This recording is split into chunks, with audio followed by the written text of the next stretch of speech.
오늘의 말씀은 사무엘하 23장 9절에서 10절입니다. 그 다음은 아호와 사람 도대의 아들 엘르아살이니 다윗과 함께한 세 용사 중에 한 사람이라. 블레셋 사람들이 싸우려고 거기에 모임에 이스라엘 사람들이 물러간지라. 세 용사가 싸움을 도두고 그가 나가서 손이 피곤하여 그의 손이 칼에 붙기까지 블레셋 사람을 치니라. 그날에 여호와께서 크게 이기게 하셨으므로 백성들은 돌아와 그의 뒤를 따라가며 노력할 뿐이었더라. 이스라엘의 왕 다윗은 한 나라의 최고의 통치자였지만 그는 혼자의 힘으로 또 혼자의 능력으로 나라를 다스리지 않았습니다. 다윗의 곁에는 믿음직하고 실력 있는 부하들이 많이 있었습니다. 본문 9절에 그 주인공이 소개되고 있습니다. 그 다음은 아호와 사람 도대의 아들 엘르아살이니 다윗과 함께한 세 용사 중에 한 사람이라. 블레셋 사람들이 싸우려고 거기에 모임에 이스라엘 사람들이 물러간지라. 다윗의 부하 엘르아살이 블레셋과 싸우기 위해 전쟁터에 나왔습니다만 당시의 전세는 이스라엘에게 그렇게 유리하지 않았습니다. 본문은 이스라엘 사람들이 물러간지라, 즉 이스라엘 백성들이 도망을 갔다고 기록하고 있습니다. 이렇게 이스라엘에게 불리한 상황에서 엘르아살이 어떻게 행동했을까요? 본문 10절은요. 그가 나가서 손이 피곤하여 그의 손이 칼에 붙기까지 블레셋 사람을 치니라 라고 했습니다.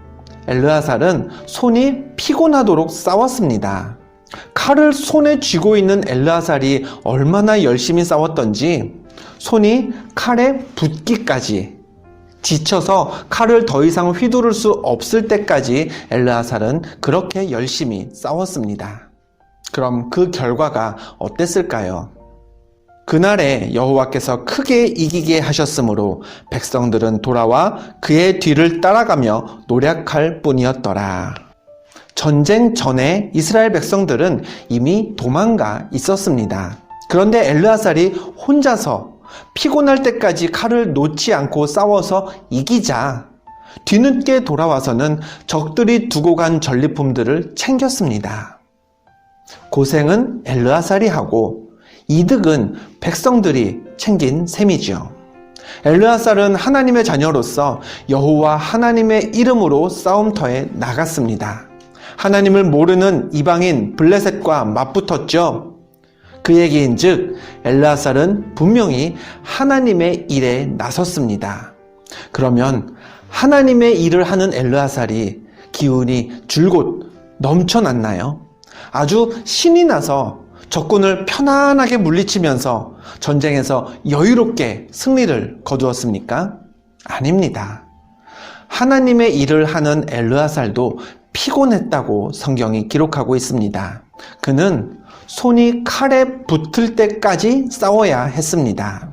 백성들도 이미 다 도망간 상황에서 그만 칼을 놓고 싶었지만 그럴 수가 없어서 기력이 다해도 포기하지 못하고 끝까지 싸웠습니다.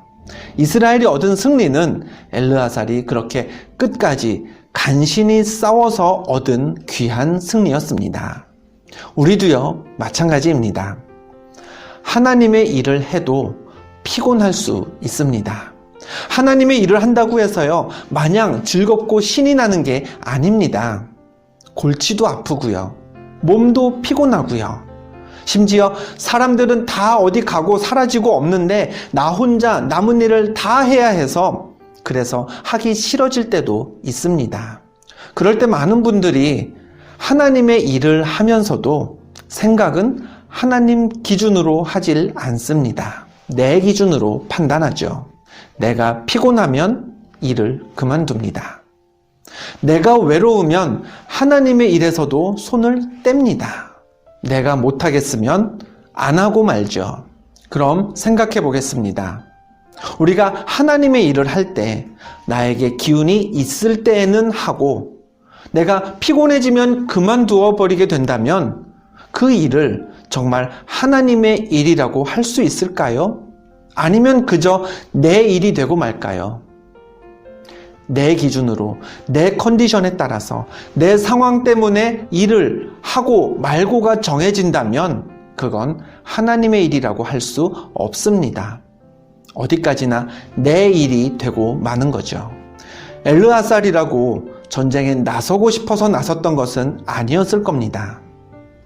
사람들이 다 전쟁 잘하라고, 싸움 잘하라고 곁에서 막 도와주고요, 응원해 준 것도 아니었습니다. 아무도 도와주지 않았죠. 아무도 그에게 박수를 쳐주지 않았습니다.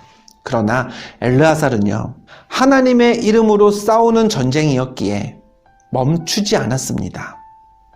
손이 피곤해도 계속 싸웠습니다. 그 손이 칼에 붙을 때까지 참고 견뎠습니다. 그랬기 때문에 엘르아살은 승리할 수 있었던 것입니다. 운동 전문가들은요, 우리가 몸의 근육을 키우려면 운동을 정말 더 이상 못할 것 같은 그 한계 시점이 왔을 때가 중요하다라고 말합니다. 그 순간에 더 못할 것 같은 그 지점에서 포기하면 우리 몸의 근육은 늘 그 상태 그대로이지만 한계에 이르렀을 때 딱 참고 이를 악물고 한두 번 그 운동 동작을 더 반복하면 그 순간에 근육이 찢어지고 새로운 세포가 생성되면서 근육이 발달하기 시작한다라고 이야기하죠. 달리기를 할 때도 마찬가지입니다. 어느 정도 달리기를 하다 보면요, 4점, 데드 포인트라고 하죠. 가슴이 막 터질 것 같고 숨이 차올라서 더 이상 뛸 수 없는 것처럼 느껴지는 그런 순간이 누구에게나 찾아옵니다.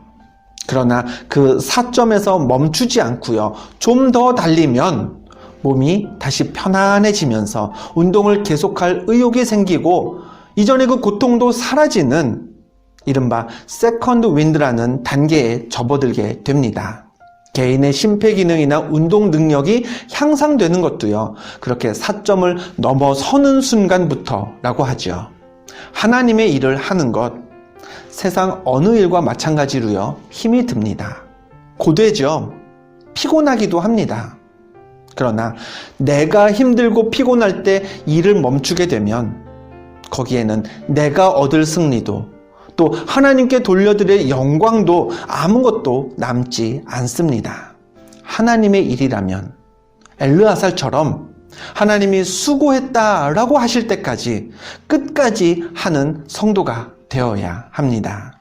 내 손이 피곤하다고 해서 좌절하지 마시고요, 낙심하지도 마시고요, 그리고 무엇보다 하나님의 일을 그만두지 마시고요, 하나님이 내게 맡기신 일 끝까지 할 수 있도록 하나님께 힘달라고 기도하시길 바랍니다. 또 하나님의 일을 포기하지 않을 때 신앙의 근육을 키우고 믿음의 능력을 키워서 승리를 얻는 하나님의 용사가 되기를 구하시기 바랍니다. 오늘 우리 함께 그렇게 기도하면서요, 엘르아살처럼 값진 승리를 누리는 귀한 시간의 주인공들이 다 되시기를 축원드립니다. 기도하겠습니다. 하나님, 하나님의 일을 하면서도 피곤하고 힘들 수 있음을 깨닫습니다. 그러나 우리들 엘르아살처럼 맡겨주신 일 끝까지 감당케 하옵소서. 포기하지 않고 주의 일에 나설 때에 신앙의 근육이 자라게 하시고 믿음의 능력도 강해지게 하옵소서. 예수 그리스도의 이름으로 기도하옵나이다. 아멘.